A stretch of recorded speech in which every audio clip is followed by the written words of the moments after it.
Hi friends, again welcome to my YouTube channel. ഇന്ന് നമ്മൾ സംസാരിക്കുന്നത് നമ്മളെ ജസ്ന സലീമിനെ കുറിച്ചാണ് കേട്ടോ. ജസ്ന സലീമിനെ അറിയാത്തവരുണ്ടെങ്കിൽ ഞാൻ ജസ്റ്റ് ഒന്ന് പരിചയപ്പെടുത്തരാം. നമ്മളെ ശ്രീകൃഷ്ണനെയൊക്കെ വരച്ച് ഫേമസ് ആയ ഗുരുവായൂർ അമ്പലത്തിൽ ചെന്ന് റീലൊക്കെ എടുത്ത് പ്രശ്നങ്ങളായി കേസൊക്കെ കൊടുത്ത മോദിക്കെതിരെയും സുരേഷ് ഗോപിക്കെതിരെയല്ല മോദിയുടെ കൂടെയും സുരേഷ് ഗോപിയുടെ കൂടെയൊക്കെ കൃഷ്ണനെ വരച്ച ഫോട്ടോ ഒക്കെ എടുത്ത് ഭയങ്കര ഫേമസ് ആയ ഒരു ജസ്ന സലീമുണ്ട്. ഒട്ടുമിക്ക മലയാളികൾക്ക് അറിയാമായിരിക്കും, എല്ലാവരും ആ സ്ത്രീയുടെ വ്ളോഗും മറ്റു കാര്യങ്ങളൊക്കെ കാണുന്നതായിരിക്കും.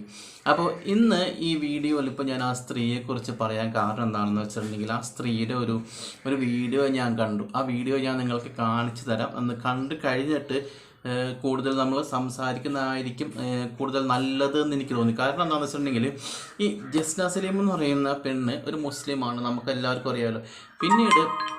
പിന്നീട് ആ പെണ്ണ് എന്താ പറയുക, ഈ കൃഷ്ണനെ വരച്ച് ഗുരുവായൂർ അമ്പലത്തിലൊക്കെ പോയി ഒരുപാട് ഫോട്ടോസും റീൽസൊക്കെ എടുത്ത് ഇതായപ്പോൾ മുസ്ലിങ്ങളിൽ നിന്ന് ഒരുപാട് ആളുകൾ ഈ പെണ്ണ് എതിർത്തത് കൊണ്ട് ഇനി ഞാൻ തട്ടമിടില്ല, ഇനി ഞാൻ മുസ്ലിമല്ല, മുസ്ലിമിൻ്റെ ഐഡൻറ്റിറ്റി എനിക്ക് വേണ്ട, ഞാൻ തട്ടമിടില്ല എന്നൊക്കെ പറഞ്ഞ് ഭയങ്കര പ്രശ്നം ഉണ്ടാക്കി. അപ്പം മുസ്ലിങ്ങളേറ്റ് ഈ പെണ്ണ് ഭയങ്കര ഒരു യുദ്ധമായിരുന്നു. മുസ്ലിങ്ങൾ മീൻസ് മുസ്ലിം വ്ളോഗ് ചെയ്യുന്ന വീഡിയോസൊക്കെ ചെയ്യുന്ന എല്ലാവരും ഭയങ്കര സീനും പ്രശ്നങ്ങളും ഒക്കെ ആയിരുന്നു.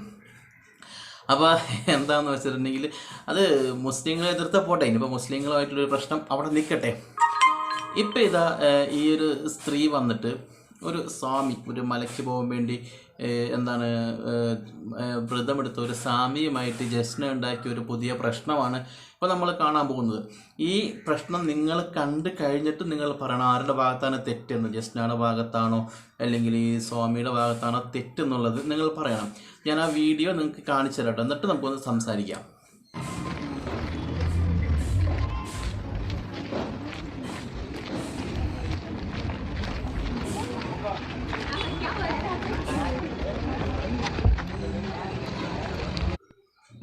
ഇത് മാത്രമാണ്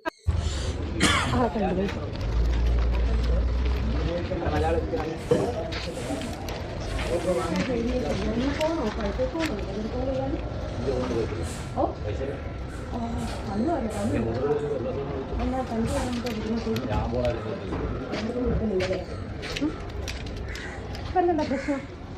നീ എന്താടാ കമന്റ് ഇട്ടത്? ഇത് നീ അല്ലേടാ?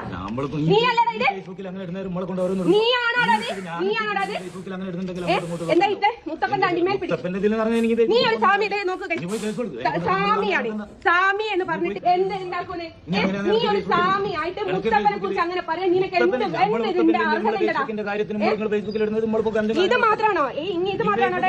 എനിക്ക് 100 ആളോ 100-150 ആളെ എനിക്ക് കണ്ടിരുന്നു. നീ ഒരേക്കൊക്കെ പോയി ചോദിച്ചോക്കുന്നതിന് എന്താണെന്ന് പറയാനില്ലേ?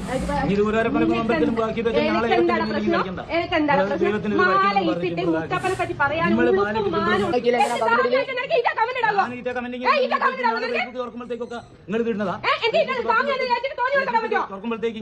ഞങ്ങൾ ലോക്ക് ചെയ്തോളാം. എന്ത് ലോക്ക് ചെയ്യാന്? ഫേസ്ബുക്കിൽ ലോക്ക് ചെയ്തോളി. ഞാളിപ്പോ ഇതാക്കുന്നത് കാര്യങ്ങളൊക്കെ ഇവിടെ ഇതാക്കിയാൽ നമ്മൾ സാമിയാണെന്നെ പറ്റി വർത്താനം പറയാം. സാമിയാണെങ്കിലോ അതിനൊരു അന്തസ്സുണ്ട്. എന്റെ മുത്തപ്പൻ അണ്ടി ഞാൻ എപ്പോഴാണ് പിടിക്കാൻ പോകുന്നത്? ദൈവത്തിന്റെ കാര്യത്തിൽ കളിക്കുന്ന ഞങ്ങളെ മുത്തപ്പൻ ദൈവത്തിന് ഇനി കളിക്കണ്ട. ഈ മതമല്ല രാഷ്ട്രീയമല്ല എന്ന് നീ നോക്കണ്ട. നിന്റെ പുത്രകയല്ല മുത്തപ്പൻ എന്ന് പറയുന്നത്. നിന്റെ പുത്രകയല്ല. കേട്ടോ, സാമിയാണ് പോലും സാമി. സമയം നടക്കണ്ട. ഇനിയിപ്പം അങ്ങനെയാണെങ്കിൽ ഇനി പോകണ്ട. ഇനി ഓരോ കാര്യം പറയും, ഓരോ കാര്യം ചെയ്യും. ഇനി എനിക്ക് എത്ര ആൾക്കാരെ കണ്ടു കാര്യങ്ങളൊക്കെ ഇടുന്നു. അപ്പൊ അതിനെപ്പറ്റി വർത്താനം കാര്യങ്ങളൊന്നും പറയുന്ന കാര്യം സാമിയാണെന്ന് പറഞ്ഞ് നടക്കുന്നത് ഒരു കാര്യം അതിനെപ്പറ്റി പറയാൻ പറ്റില്ല. വെറുതെ മനുഷ്യന്മാർക്കോട് പറയിപ്പിക്കാനോ സാമിയായിട്ട് ആസാമിയായിട്ട് നടക്കുന്നത്. എന്നിട്ട് മുത്തപ്പന്റെ അണ്ടിമേ തൂങ്ങണ്ട പോലും. പറഞ്ഞതിനെ കൊണ്ട് ഞാൻ എന്തിനാക്കി ഞാൻ തട്ടിട്ടല്ലേ ഇനി പറഞ്ഞതിനിപ്പോ നമ്മള് ആക്കുന്നില്ല. നമ്മള് ഫേസ്ബുക്കിൽ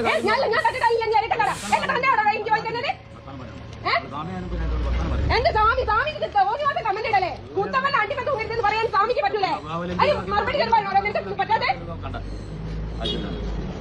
ഓനെ മാന്യത ചമയുന്നു. അയ്യപ്പന്റെ വേഷം ഇട്ടിട്ട് തോന്നിവാസം പറയാ. തോന്നിട്ട കമന്റ് മുത്തപ്പന്റെ അണ്ടിമ തൂങ്ങണ്ടാന്ന്. അപ്പോൾ ഫ്രണ്ട്സ്, നിങ്ങൾ ഈ വീഡിയോ കണ്ടല്ലോ. ആദ്യം ഈ സ്ത്രീ എന്താ പറയുക, മുസ്ലിങ്ങളെ ആയിരുന്നു വെറുപ്പിച്ചുകൊണ്ടിരുന്നത്. ഇപ്പം ഇതാ ഹിന്ദുക്കളെ വെറുപ്പിക്കാൻ തുടങ്ങി. അപ്പോൾ ഈ വീഡിയോ കണ്ടിട്ട് ആരുടെ ഭാഗത്താണ് തെറ്റ് എന്നുള്ളത് ഈ വീഡിയോ കാണുന്ന എൻ്റെ പ്രിയപ്പെട്ട പ്രേക്ഷകർ തീരുമാനിക്കും. ഞാൻ എന്തായാലും ഒന്നും ഈ വിഷയത്തിൽ പറയുന്നില്ല. അതായത് രണ്ട് പേർക്കും രണ്ട് പേരുടേതായ കൾച്ചറുകളുണ്ട്. നമുക്കറിയാമല്ലോ നമ്മളൊരു പെരുമാറ്റ സ്വഭാവമൊക്കെ. അപ്പോൾ ജസ്നയുടെ സ്വഭാവം എന്താണെന്ന് നമ്മളിവിടെ കണ്ടു, ഈ സ്വാമിയുടെ സ്വഭാവം എന്താണെന്ന് നമ്മളിവിടെ കണ്ടു. അപ്പോൾ ഇതിൽ സ്വാമിയുടെ ഭാഗത്താണോ തെറ്റ്, ജസ്നയുടെ ഭാഗത്താണോ തെറ്റ് എന്നുള്ളത് പറയാം. കാരണം ജസ്ന ഓൾറെഡി എന്താ പറയുക, മുസ്ലിങ്ങളെ വെറുപ്പിച്ചുകൊണ്ടിരിക്കുകയാണ്. ഇപ്പോൾ ഹിന്ദുക്കളെയും വെറുപ്പിച്ചപ്പോഴാണ് ഒരു സ്വാമി ഇങ്ങനെ വന്നിട്ട് പ്രതികരിച്ചത്. പക്ഷേ ഈ പ്രതികരിച്ച രീതി എന്ന് പറയുന്നത് വളരെ മോശമായ ഒരു കമൻസ് ഇട്ട് വളരെ മോശമായ രീതിയിലുള്ള സംസാരങ്ങൾ ഇട്ടതുകൊണ്ടാണ്. അപ്പോൾ ഇത് ശരിക്കും പറഞ്ഞിട്ടുണ്ടെങ്കിൽ ഒരു എന്താ പറയുക, ഒരു ത്രാസിൽ തളർന്ന് നോക്കുകയാണെങ്കിൽ രണ്ടും ഈക്വലായിട്ട് നിൽക്കും. ഈ ജസ്റ്റിനെയും സപ്പോർട്ട് ചെയ്യാൻ പറ്റില്ല, സ്വാമിനെയും സപ്പോർട്ട് ചെയ്യാൻ പറ്റില്ല. അപ്പോൾ വീഡിയോ കാണുന്ന ജസ്റ്റ് എൻ്റെ സുഹൃത്തുക്കൾ പറയാം, ഇത് ആരുടെ ഭാഗത്ത് തെറ്റുണ്ട്, നിങ്ങൾ ആരുടെ കൂടെ ജസ്റ്റിനെ സപ്പോർട്ട് ചെയ്യേണ്ട കാര്യമുണ്ടോ ഇല്ലയോ എന്നൊക്കെ നിങ്ങൾ പറയാം. എനിക്ക് ഈ വിഷയത്തിൽ കൂടുതലൊന്നും പറയാനില്ല. ജസ്റ്റിനെ ഓൾറെഡി നമ്മൾ വെറുപ്പിച്ച് വെച്ചിരിക്കുക. ജസ്റ്റിനാണ് വെറുപ്പിൽ നമ്മൾ കണ്ട് മടുത്തതാണ്. അപ്പോൾ ഒരു പുതിയ ജസ്റ്റിനയുടെ അംഗമാണ് കണ്ടത് കേട്ടോ. പിന്നെ ഇതൊരു പോലീസ് കേസാവോ എന്താണെന്നുള്ളതൊന്നും നമുക്കറിയില്ല. ഓക്കെ, ബാക്കി വരുന്ന വഴിക്ക് കാണാം. തൽക്കാലം വീഡിയോ അവസാനിപ്പിക്കുന്നു. ബൈ.